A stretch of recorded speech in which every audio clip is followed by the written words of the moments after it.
Renee, it's nice to see you here today. I understand that this is your favorite place in the whole world to come. Is that right? I'm being facetious, I'm sorry, but I know it's a very difficult thing for people to come through. We've had people actually break out in sweat just to get from the entrance there into the seat. And for those folks, certainly we've got to help them, and we've got to help them with something that will allow them to have dental procedures done, because in many cases we see these are the same folks that have, terrible things going on in their mouths.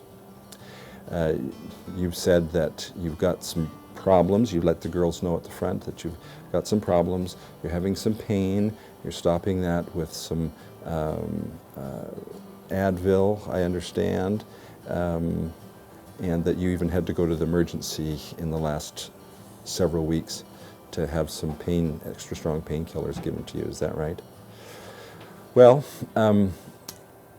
just let me ask you this.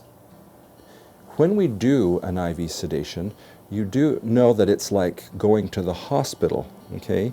And in the hospital, when they do a general anesthetic, which this is not, they still have to start by giving you a needle in the back of the hand or your arm or something like that. Do needles bother you tremendously? You don't have a problem with the needles. If you gave a blood sample or something like that, you'd be fine with that, is that right? Okay, so if you've given blood and that doesn't bother you so much, then we can bring you in and we can actually enter a nice vein that can be stable. So the medications that we place in your line, you'll actually have a saline bag just like you've seen in the movies, okay? Where people have had shots of an operating room. It'll be just like that. And we'll put it in and drip it in carefully, and we'll watch you, and you'll just sort of slowly get sleepy. And you'll sort of be in a twilight state. And I'll say, Renee, do you know where you're at? And you'll say, uh-huh, sort of like that, okay? But you'll be very, very relaxed. Then when we administer the local anesthetic, that's the actual shots that you'll get so it numbs your mouth, all right? You won't have sensation with that. Part of the medication that we put in there increases your pain threshold to such a great deal that you don't even know that we're giving you the local anesthetic. Doesn't feel, okay? So that's a wonderful part about IV sedation. Now, the IV sedation that we use is something that your body will take in, and it will sort of not burn it off, but redistribute it so that we'll give you a little bit more and more as you need it. So you'll have times when you'll feel really drowsy, and that'll be a nice time completely. You won't hear the buzzing, you won't hear anything that's going on. And then as your body sort of redistributes the medication or burns it off, that's more of a lay term, burns it off, then you'll get more awake, and more, and we'll be very aware of that. We're going to be using a monitor like this to know exactly what's happening in your mouth or in your body. The oxygen content, that's all monitored. Your blood pressure, that's all monitored. Your heart rate, that's all monitored. On top of that, we have years and years and years and years of experience of knowing how the person is doing. We look for other things as well. The coloration, the depth of your breathing, a number of things that help us correlate what this is going on. In other words, we're not just relying on the machine itself, all right?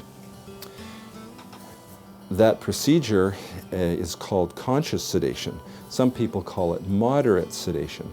And that's a nice, safe way to do dentistry. In fact, it's probably safer to do it under that technique than it is just for local anesthetic in a person who's nervous. You know, some people come in, I have some guys, oh, well, I'm not going to do a sedation because, what would the boys down at the bar think if I told them that I had sedation? They'd say, oh, you coward? No, it's not about being a coward. It's that some people they're nervous about these things. It may be the unknown. It may have been something that happened when they were a kid. It may be that they're very sensitive. Everybody's different. We do this not for just reasons of being nervous, We do it because people have gagging issues. They have claustrophobic issues. They have issues with all kinds of authority. In fact, some of them, they don't want to be under because they know that somebody else has got control. They have control issues, but they can't do it any other way. So it's one of those things where we have to deal with folks. And some people, we have to give them a pill or two even before they get into the chair so that we can handle that, their anxieties and their fears and their concerns. But there isn't anybody that we've not been able to do and get the job done and who hasn't been calm and stable. So it's a very, very nice thing to do. We've been doing this for 32 years. I hate to say 32 years. Makes me feel old. But we have a lot of experience. We've done in excess of 8,000 of these. We do them every day. It's just part of what we do. And it's a wonderful modality. When I was a kid, I went to the dentist and, oh, that was a miserable experience. And I remember as a teenager thinking, if there's any way that we could make dentistry, why can't they make dentistry easier?